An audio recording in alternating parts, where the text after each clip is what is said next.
जैसा कि हम class 8 RBSC model paper 1 solve कर रहे थे, उसमें हमने 16 क्वेश्चंस तक सॉल्व कर लिए थे। अब 17 से जो आपके क्वेश्चंस आएंगे वो आपको पैसेज के फॉर्म में दिया हुआ है। चलिए पैसेज को स्टार्ट करते हैं। ए नंबर का पैसेज है आपका, read the passage carefully and answer the question given below. I spotted it in a junk shop in Bridport, a roll-top desk. The man said it was early 19th century and oak. I had wanted one, but they were far too expensive. This one was in a bad condition, the roll-top in several pieces, one leg clumsily mended, scorch marks all down one side. It was going for very little money. I thought I could restore it. It would be a risk, a challenge, but I had to have it. I paid the man and brought it back to my workroom at the back of garage. I began work on it on Christmas Eve. अब देखिए इसका translation. I spotted it यानी मैंने देखा इसे in a junk shop. Junk shop means कबाड़ की दुकान में। इन ब्रिडपोर्ट नामक स्थान के एक कबाड़ की दुकान में मैंने इसे देखा। अ रोल टॉप डेस्क, किसे देखा?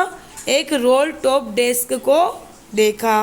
The man said it was early 19th century, और उस कबाड़ के दुकान के दुकानदार ने मुझे कहा कि ये रोल टॉप डेस्क ये शुरुआती 19th सेंचुरी का था एंड ओक वुड का बना हुआ था। आई हैड वॉन्टेड वन यानी कि मुझे एक चाहिए था, but they were far too expensive, लेकिन ये बहुत महंगे थे। This one was in a bad condition, लेकिन ये वाला जो रोल टॉप डेस्क था ये बहुत ही बुरी कंडीशन में था।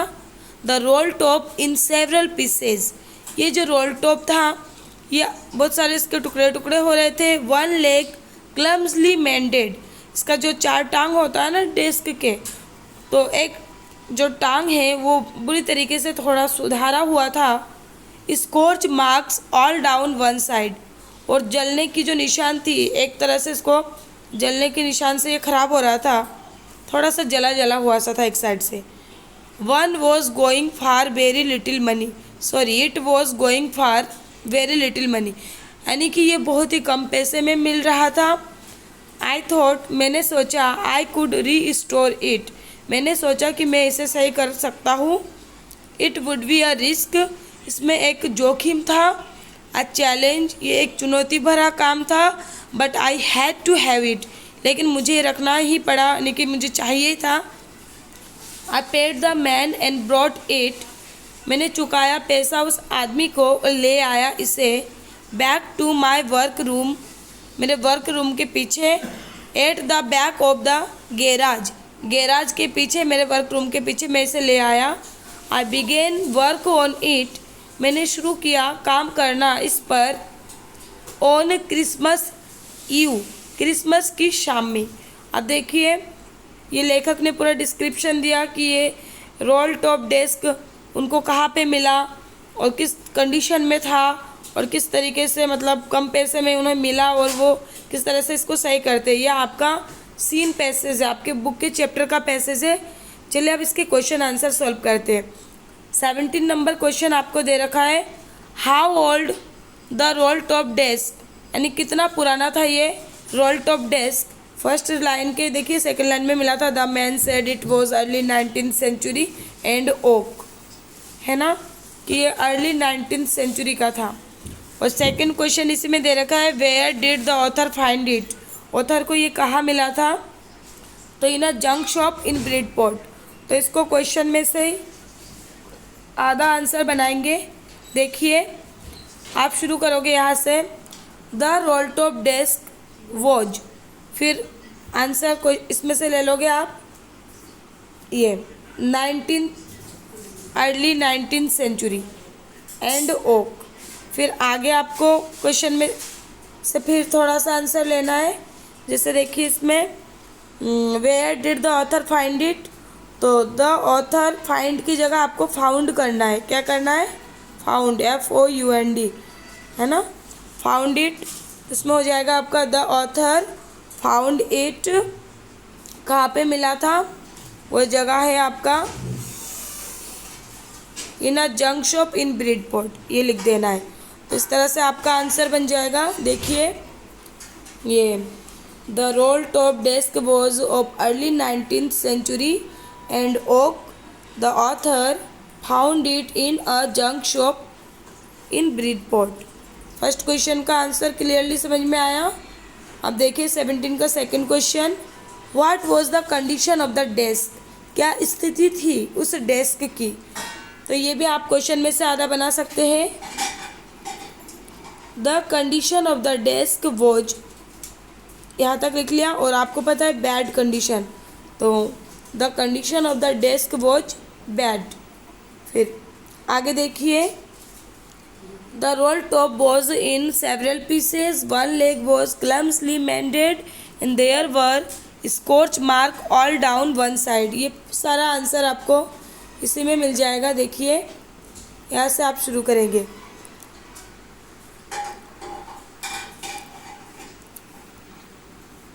यहाँ से this one was in bad condition, the roll top in several pieces, one leg clumsily mended, scorch marks all over, all down one side। यहाँ तक आपका आंसर हो जाएगा। ओके, अब देखिए 17 का third question, where did the author find the junk shop. Junk shop कहाँ पे था? आपको याद है ना जंक शॉप कहाँ पे था? ये ब्रिडपोर्ट में था। तो सबसे पहले आधा आंसर क्वेश्चन में से बनेगा द ऑथर, फाइंड की जगह फाउंड कर दोगे, फाउंड द जंक शॉप, और आंसर आ जाएगा इन ब्रिडपोर्ट। पैसेज के अंदर ही दे रखा है ब्रिडपोर्ट फर्स्ट लाइन में, ये देखिए इन ब्रिडपोर्ट। ओके, अब देखिए 18 नंबर का first question, where did the author bring the roll top desk after purchasing.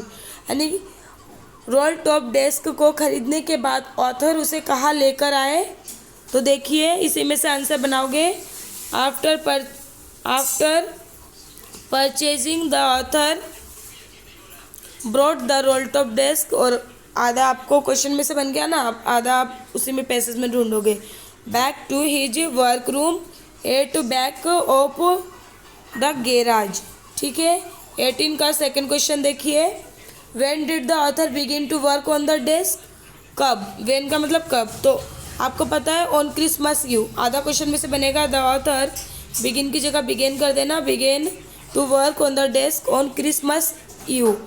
अब देखिए 18 का आपका थर्ड क्वेश्चन, ऑपोजिट वर्ड लिखने हैं। नियर, नियर मीन्स नज़दीक, तो फार, फार मीन्स दूर, FAR, ये पैसेज में था। लेट, लेट मीन्स देरी से, तो इसका अर्ली, EARLY, अर्ली मीन्स जल्दी। अब देखिए गाइस आपको B नंबर पे भी एक पैसेज दिया हुआ है, थोड़ा फास्टली रीड करूँगी। The great stone face was a work of nature formed on the perpendicular side of a mountain by one immense rock which had been thrown together so that when viewed at a proper distance they resemble the feature of a human face. If the spectator approached too near, he lost the outline of the enormous face and could see only a heap of zinzatic rocks piled one upon another, but seen from distance, the clouds clustering about it, the great stone face seemed positively to the alive. It was the belief of many people that the valley owed much of its fertility to the benign face that was continually beaming over it. Translation देखिए, the great stone face, जो great stone face was means था a work of nature, ये nature का एक work था। Formed on the perpendicular side of a mountain, formed यानी बना हुआ था जो परपेंडिकुलर साइड है ना माउंटेन के वहाँ पे, बाय सम इमेंस रॉक, कुछ इमेंस रॉक्स के द्वारा बना हुआ था, which had been thrown together, जिसे एक साथ डाला गया था, सो दैट, ताकि when viewed at a proper distance, ताकि इसे एक साथ डाला गया था ना, जब भी हम देखेंगे इसको किसी प्रॉपर डिस्टेंस से, they resemble the feature of a human face, तो वो ऐसे प्रतीत होंगे जैसे कोई मनुष्य का चेहरा हो। If the spectator approached too near, और अगर देखने वाला दर्शक पहुंच जाता है बहुत ही नज़दीक, ही lost the outline of the enormous face, तो वो खो देता है उस विशालतम चेहरे के आउटलाइन को, and could see only a heap of gigantic rock, बस उनको एक विशालतम रॉक्स का ढेर दिखाई देता है। ऐसा लगता है पाइल्स वन अपॉन अनदर, ऐसा लगता है एक के ऊपर एक जमा हुआ है rocks, but when from distance, लेकिन जब दूर से, the clouds clustering about, clouds यानी बादल जब चक्कर लगाते रहते हैं ना इसके चारों तरफ, बादलों के जो झुंड है, the great stone face seemed positively to the alive, वो ग्रेट स्टोन फेस ऐसा दिखता है सकारात्मक रूप से जैसे कि वो जीवित हो, कोई एलाइव चीज़ हो। It was the belief of many people, यह विश्वास था बहुत सारे लोगों का, that the valley owed much of its fertility, कि ये वैली रखता था इसका बहुत ज़्यादा फर्टिलिटी वाला हिस्सा, टू बेनिंग फेस की that was continually beaming over it, जो कि लगातार इसके ऊपर प्रकाश डाल रहा था। अब इसमें क्वेश्चन देखिए 19 का फर्स्ट में क्वेश्चन दे रखा है, what was the great stone face, तो एकदम पहले आपको आंसर मिल जाएगा guys. The great stone face was a work of nature formed on a perpendicular side of a mountain by some immense rock which had been thrown together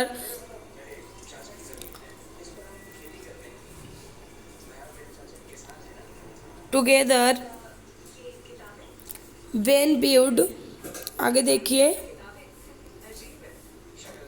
when viewed at a proper distance they resemble the feature of human face, तो first का इतना बड़ा answer आएगा guys. Okay, अब देखिए इसमें आपको second question दे रखा है 19 का बी वाला क्वेश्चन, इसमें दे रखा है, how does the great stone face appear if spectator gets close to it, तो देखिए, if a spectator gets close to the great stone face it appears only a heap of gigantic rocks piled one upon another, the spectator loses the enormous face।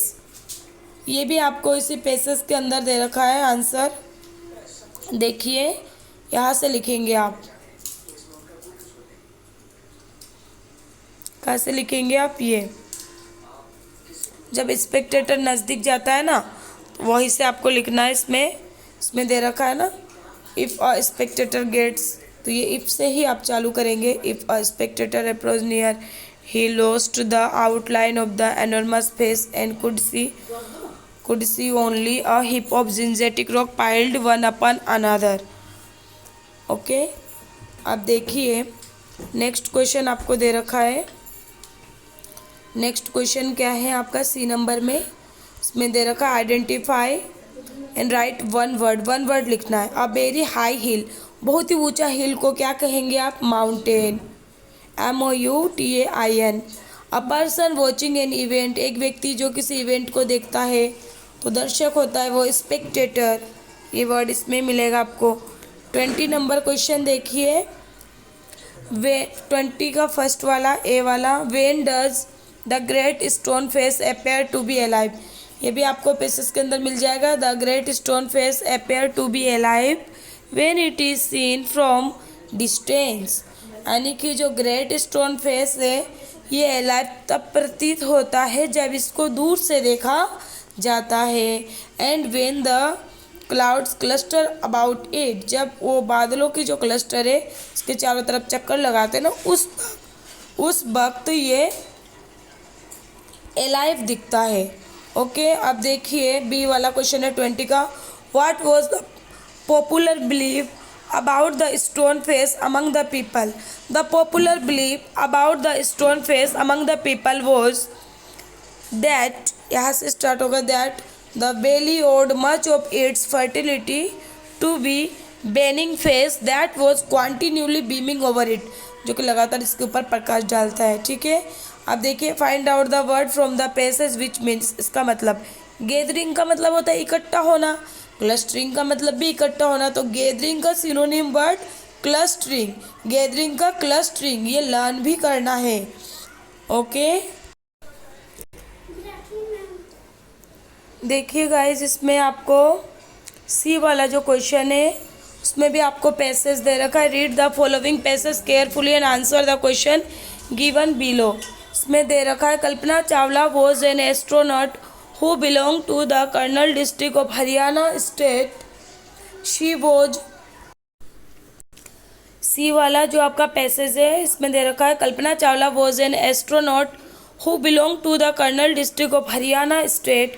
She was the youngest and dearest of her siblings. She was licensed to fly single and multi-engine land aeroplanes, single engine seaplanes and glider. Before becoming an astronaut, she was already a scientist at NASA. Kalpana's first space mission in the space shuttle Columbia was 15 days, 16 hours, 34 minutes long. During this time, she went around the earth 252 times. देखिए इसका translation, Kalpana Chawla was an astronaut, Kalpana Chawla एक astronaut थी, who belong to the Karnal district of Haryana state, Haryana state के Karnal district से ये belong करती थी। She was the youngest, वो सबसे छोटी, एंड डियरेस्ट और सबसे प्यारी थी, ऑफ हर सिबलिंग्स, उनके भाई बहनों में। शी वॉज लाइसेंस्ड, उनको लाइसेंस्ड प्राप्त था, to fly single and multi engine land aeroplanes, single और multi engine land aeroplanes fly करने का, सिंगल इंजन सीप्लेन फ्लाई करने का, ग्लाइडर्स फ्लाई करने का। बिफोर बिकमिंग एन एस्ट्रोनॉट, एक एस्ट्रोनॉट बनने से पहले, she was already a scientist at NASA, वो पहले से ही एक साइंटिस्ट थी नासा में। Kalpana's first space mission in space shuttle Columbia, Kalpana ji की पहली जो स्पेस मिशन थी वो स्पेस शटल कोलंबिया, ये 15 डेज 16 आवर और 34 मिनट्स के थे। और ड्यूरिंग दिस टाइम, और इस टाइम के दौरान, शी वेंट राउंड, वो गई, उन्होंने चक्कर लगाया द अर्थ की 252 टाइम्स। अब देखिए इसमें क्वेश्चन दे रखा है आपको 21 में, फर्स्ट वाला क्वेश्चन आपको दे रखा है, which state did Kalpana Chawla belong to, तो ये आपको इसी में मिल जाएगा कि वो हरियाणा स्टेट से थी। तो आपको इसका आंसर इस तरह से बनाना है, कल्पना चावला, फिर ये बिलोंग की जगह डी लगा दोगे आप, तो बिलोंग्ड आ जाएगा यहाँ पे, Kalpana Chawla belonged to the state of Haryana. ठीक है, फर्स्ट लाइन में भी इसका आंसर दे रखा है। What was the duration of Kalpana Chawla's first space mission, तो कितना टाइम था आपको पता है ना, 15 डेज और 16 आवर्स 34 मिनट्स, तो क्वेश्चन में से आधा बन जाएगा the duration of Kalpana Chawla's first space mission was, और फिर पैसेज में से आंसर लिखेंगे आप 15 डेज 16 आवर 34 मिनट्स। 22 क्वेश्चन का फर्स्ट आपको दे रखा है, for what Kalpana Chawla was licensed, तो इसका आंसर आपको पैसेज में दे रखा है ना कि उनको किस चीज़ की लाइसेंस, तो she was licence to fly single and multi engine land aeroplane and single engine and sea planes and gliders. Okay, अब इसका 22 का सेकेंड क्वेश्चन है, identify and write one word, आपको वन वर्ड लिखना है for the following group of words. A person who travel in a space craft, जो space craft में travel करता है उनको एस्ट्रोनॉट कहते हैं, ASTRO astro, ASTRO astro, NAUT not. Find out the word from the passage which is opposite, oldest यानी पुराना, तो इसका आ जाएगा यंगेस्ट। ओके गाइस, तो ये था 3 पैसेज जो आज हमने सॉल्व किया। आपको अगर वीडियो पसंद आया है लाइक एंड शेयर कीजिए। Thank you.